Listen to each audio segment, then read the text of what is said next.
વિશ્વ હિન્દુ પરિષદ ભુજનગર દ્વારા જમ્મુ કાશ્મીરના પહલગામમાં થયેલા આતંકી હુમલામાં માર્યા ગયેલાઓને શ્રદ્ધાંજલિ આપવાનો કાર્યક્રમ યોજવામાં આવ્યો। વિશ્વ હિન્દુ પરિષદ ભુજનગર દ્વારા જમ્મુ કાશ્મીરના પહલગામમાં થયેલા આતંકવાદી હુમલામાં માર્યા ગયેલાઓને શ્રદ્ધાંજલિ આપવાનો કાર્યક્રમ યોજવામાં આવ્યો।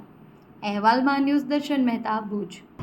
મારું નામ ગોહિલ દેવજીભાઈ, હું પોતે વિકલાંગ છું। માધાપરથી અહીંયા શ્રદ્ધાંજલિ આપવા માટે આવ્યો છું। અને આ કાશ્મીરમાં જે હત્યા કરવામાં આવી ધર્મ પૂછીને, એ એકદમ આપણા દેશ માટે અગત્ય કૃત્ય કહેવાય એમ।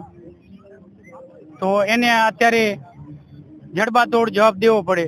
આપણે તો અહીંયા બેસીને શ્રદ્ધાંજલિ રૂપે જવાબ આપીએ, પણ હવે આપણે બધું વિચારીને બધો જવાબ દેવો પડે જડબાતોડ। જય શ્રી રામ। વિશ્વ હિન્દુ પરિષદ પશ્ચિમ કચ્છ મંત્રી। આજે વિશ્વ હિન્દુ પરિષદ દ્વારા જે આપણા હિન્દુ સમાજના એમ કહી શકાય કે જે ધર્મ પૂછીને એકને મારવામાં ગોળી મારીને હત્યા કરવામાં આવી હતી, તેની શ્રદ્ધાંજલિ નિમિત્તે આજે અહીંયા કાર્યક્રમ રાખેલું છે।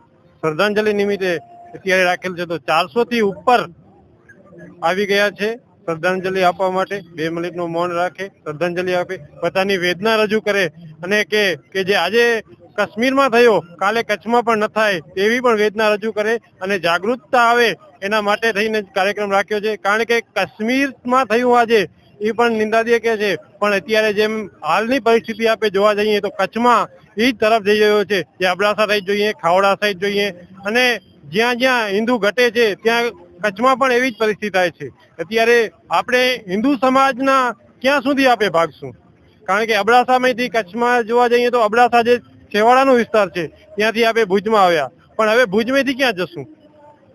કારણ કે એ પણ આપણા માટે પ્રશ્ન છે, કેટલો ટાઈમ લગન ભાગતા રહેશું? તો સમગ્ર હિન્દુ સમાજને આજે અપીલ કરીએ છીએ વિશ્વ હિન્દુ પરિષદ દ્વારા કે તમે જાગૃત થાઓ। કારણ કે તમે સ્થળાંતર કરશો એનાથી તમારું કોઈ પણ પ્રશ્ન હલ નહીં થાય। આજે તમે ભુજમાં આવ્યા, ભુજથી તમે દૂર અમદાવાદ જશો, કેટલા દૂર રહેશો? એક ના એક દિવસ આપણે જવાબ આપવો જ પડશે। તો બધા હિન્દુ સમાજને અપીલ કરીએ છીએ કે હિન્દુ સમાજ જાગૃત થાય અને હિન્દુ સમાજ જે જાતિવાદી અને બધા જ માં ભેળવાળો છે એના બદલે એક થઈ અને સંપૂર્ણ હિન્દુ સમાજ જ્યાં સુધી જાગૃત નહીં થાય, શક્તિથી જવાબ નહીં આપે ત્યાં સુધી આવા જ થતા રહેશે।